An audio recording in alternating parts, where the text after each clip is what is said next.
Welcome friends, welcome to Mrs Ramya Varadarajan நம்ம Thaligai channel. நம்ம சேனலில் இன்றைக்கி அரிசி உப்புமாவும் ஒரு கத்திரிக்காய் புளிக்கொத்தும் செய்ய போகிறோம்.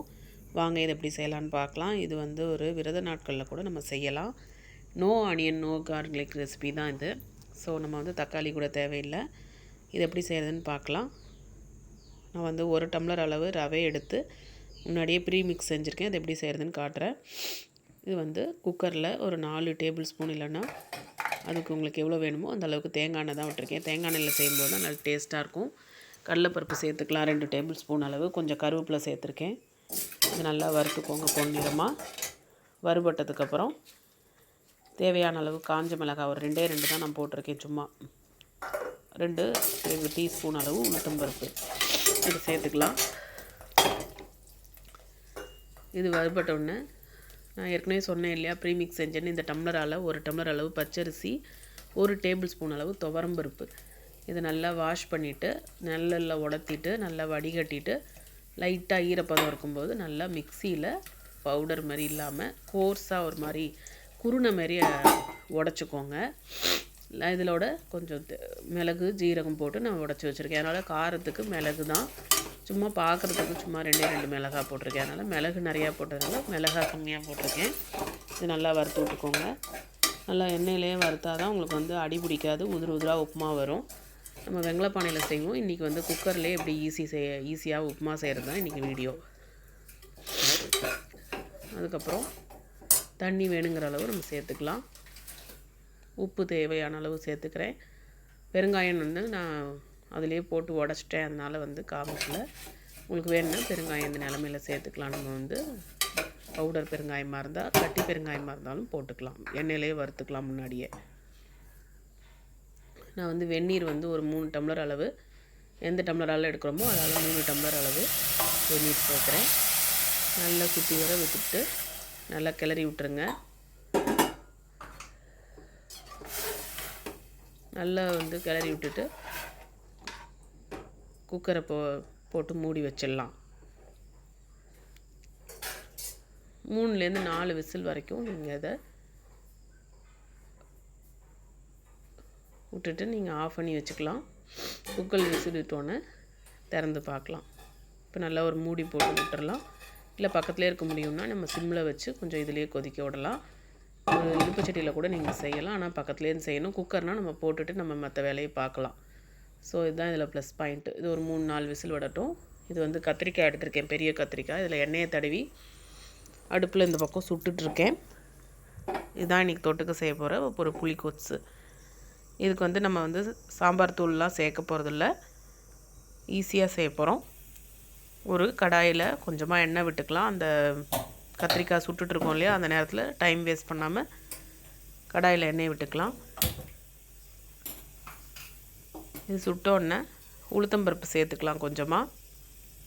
புளி தண்ணி வந்து நான் ஒரு நெல்லிக்காய் சைஸ், சின்ன நெல்லிக்காய் சைஸ் அளவு புளியை கரைச்சி வடிகட்டி வச்சுருக்கேன். இதை சேர்க்க போகிறோம். அடுத்து ஃபஸ்ட்டு தாளிச்சிக்கலாம். உளுத்தம்பருப்பு, 2 காஞ்ச மிளகா, 2 கருவேப்பிலை. எண்ணெய் காஞ்சிட்ருக்கு. இந்த டயத்தில் இதை போட போகிறோம். இங்கே திருப்பி விட்டுக்கோங்க கத்திரிக்காயை. நான் ஏற்கனவே இந்த வீடியோ போட்டிருக்கேன் தனியாகவும், பார்க்காதவங்க பாருங்கள். இது வந்து பெருங்காயம், கொஞ்சமாக கடுகு சேர்க்க போகிறோம்.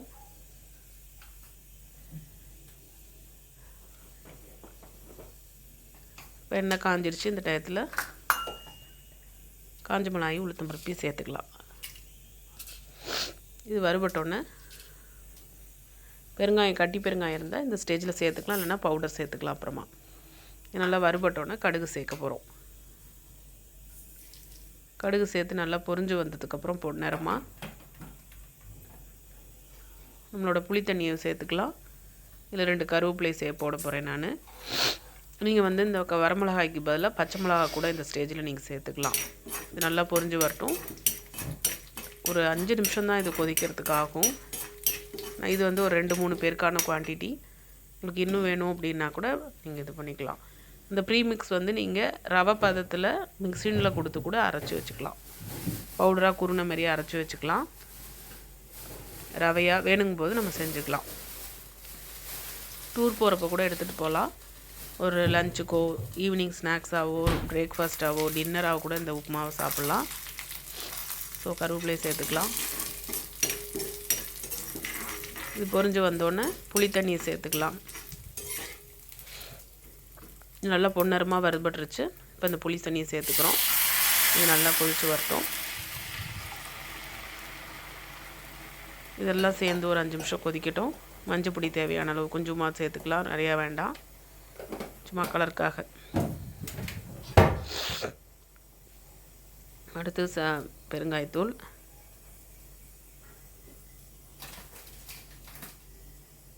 இதோட தேவையான அளவு இந்த கொத்ஸுக்கு தேவையான உப்பு சேர்த்துக்கலாம். கோவிலில் நிறைய இடங்களில் அரிசி உப்புமா வந்து ஒரு பிரசாதமாகவும் கொடுக்குறாங்க. ஸோ அதுதான் இன்றைக்கி நம்ம சேனலில் பார்த்துருக்கோம். அடுத்து இதை எடுத்துட்டு ரன்னிங் வாட்டரில் கூட நீங்கள் இதை கழுவினீங்கன்னா அந்த தோல்லாம் ஈஸியாக உரிக்க வரும் ஈரத்தில். நான் வந்து ஒரு ஃபோர்க் வச்சு இதை உரிக்க போகிறேன். இது அதுக்குள்ளே கொதித்து வரட்டும்.